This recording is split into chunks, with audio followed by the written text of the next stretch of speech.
ಒಂದು cinema theatre ನೋಡೋಕ್ಕೆ ಶಿವಮೊಗ್ಗದಿಂದ ಬೆಂಗಳೂರು ಹೋಗ್ತಿದ್ದವಪ್ಪ.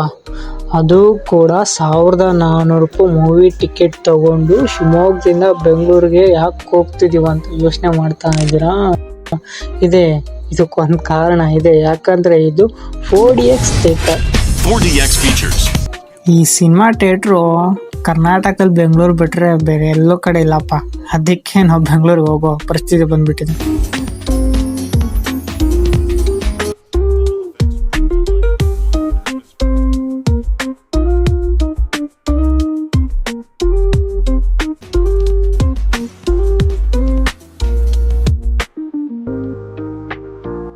ನಾರ್ಮಲ್ ಥಿಯೇಟ್ರಿಗೂ ಈ ಥಿಯೇಟ್ರಿಗೂ ತುಂಬ ವ್ಯತ್ಯಾಸ ಇದೆ. ಇಲ್ಲಿ ಕಾಣ್ತಿದೆಯಲ್ಲ, ಇದೇ ರೀತಿ ನಮಗೆ 12 ಥರದ ಎಫೆಕ್ಟ್ಸ್ ಈ ಸಿನಿಮಾ ಥಿಯೇಟ್ರಲ್ಲಿ ಇರುತ್ತೆ. ಇದೊಂದು ಸಿನಿಮಾಲ್ ಎಕ್ಸ್ಪೀರಿಯೆನ್ಸ್ನ ನಾವು ಮಾಡ್ಬೋದು. ಬೆಳಗ್ಗೆ ನನಗೆ 5 ಗಂಟೆ ಟ್ರೈನ್ ಇತ್ತು. ಪಾಪ ನನ್ನ ಫ್ರೆಂಡ್ 5 ಗಂಟೆಗೆ ನಾನು ಬಿಟ್ಟು ಹೋಗ್ಬಿಟ್ಟ ಬಂದು.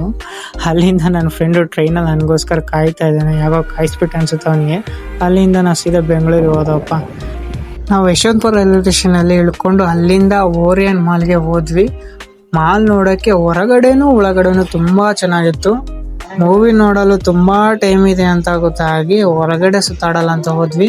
ಬಟ್ ನಮಗೆ ಗೊತ್ತಾಗಿದ್ದ ವಿಷಯ ಏನಂತಂದರೆ, ಮಾಲ್ ಪಕ್ಕದಲ್ಲೇ ಬೆಂಗಳೂರು ಟ್ರೇಡಿಂಗ್ ಕಂಪ್ನಿ ಇದೆ ಅಂತ ಗೊತ್ತಾಯಿತು. ಅದು ತುಂಬ ಒಳ್ಳೆಯ ವಿಷಯ. ಈ ಪ್ಲೇಸ್ನ ಅಲ್ಲಿ ನೋಡಿ ಎಷ್ಟು ಜನ ಫೋಟೋ ತಗೊಳ್ತಾ ಇದ್ದಾರೆ ಅಂತ. ಅಲ್ಲಿಂದ ಸಿನಿಮಾ ಥಿಯೇಟ್ರಿಗೆ ಹೋದ್ವಿ. PVR ಸಿನಿಮಾಸ್ ಪಕ್ಕದಲ್ಲೇ ನಮ್ಮ 4DX ಥಿಯೇಟರ್ ಇದೆ. ಆ 4DX ಥಿಯೇಟರ್ನಲ್ಲಿ ನಾವು ನಮ್ಮ ಫೋನಲ್ಲಿ ಬುಕ್ ಮೈ ಶೋನಲ್ಲಿ ಬುಕ್ ಮಾಡಿರುವ ನಮ್ಮ ಟಿಕೆಟ್ನ ಅವರಿಗೆ ತೋರಿಸಿ ಒಳಗಡೆ ಹೋದ್ವಿ. ಒಳಗಡೆ ಹೋಗಿದ್ದ ತಕ್ಷಣ ಅಲ್ಲಿ ಗೋಡೆ ಮೇಲೆ ಹಳೆ ಕಾಲದಿಂದ ಹಿಡಿದು ಹೊಸ ಕಾಲದವರೆಗೂ ಬಂದಿರುವ ಟೆಕ್ನಿಕಲ್ ಮೂವೀಸ್ನ ಗೋಡೆ ಮೇಲೆ ಹಚ್ಚಿದ್ರು. ಅದು ತುಂಬ ಅಂದರೆ ತುಂಬ ಸಖತ್ತಾಗಿ ಕಾಣ್ತಿತ್ತು. ಅಲ್ಲಿಂದ ನಮಗೆ ಒಂದು ಬುಕ್ನಲ್ಲಿ ಈ 4DX ಥಿಯೇಟರ್ನಲ್ಲಿ ಇರುವ ಎಫೆಕ್ಟ್ಸ್ಗಳ ಬಗ್ಗೆ ನಮಗೆ ತುಂಬ ಡೀಟೇಲಾಗಿ ಹೇಳಿದರು. ಅಲ್ಲಿಂದ ನನ್ನ ಫ್ರೆಂಡು ಸಿನಿಮಾ ಥಿಯೇಟ್ರಿಗೆ ಹೋಗೋಣ ಬಾ ಅಂತ ಹೋದ್ವಿ. ಅಲ್ಲಿ ಹೋಗ್ಬೇಕಾದ್ರೆ ಗೋಡೆ ಮೇಲೆ ಕನ್ನಡ ಆಕ್ಟರ್ಸ್ ಮತ್ತು ಕವಿಗಳ ಫೋಟೋ ಹಾಕಿದ್ರು. ಅದು ತುಂಬ ಚೆನ್ನಾಗಿತ್ತು.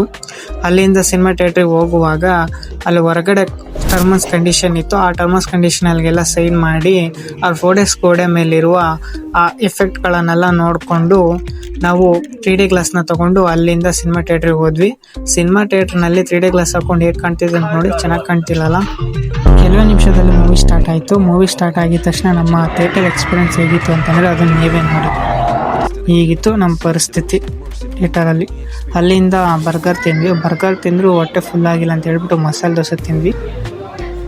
ಅಲ್ಲಿಂದ ನಾವು ಇಸ್ಕಾನ್ ಟೆಂಪಲ್ಗೆ ಹೋದ್ವಿ. ಇಸ್ಕಾನ್ ಟೆಂಪಲಲ್ಲಿ ದೇವ್ರ ದರ್ಶನ ಮಾಡಿಕೊಂಡು ಪ್ರಸಾದ ತಿಂದ್ಬಿಟ್ಟು ದೇವಸ್ಥಾನದ ಪರಿಸರವನ್ನು ಕಣ್ತುಂಬಿಕೊಂಡು ಹಾಗೂ ಕ್ರಿಸ್ಮಸ್ ಹಬ್ಬವನ್ನು ಕಣ್ತುಂಬಿಕೊಂಡು ಡೆಮಾನ್ಸ್ಟ್ರೇಷನಲ್ಲಿ ಟಿಕೆಟ್ ತಗೊಂಡು ಮಕ್ಕಳು ಹೊತ್ಕೊಂಡು ಮನೆಯಾಗ ಹೋದ್ವಿ.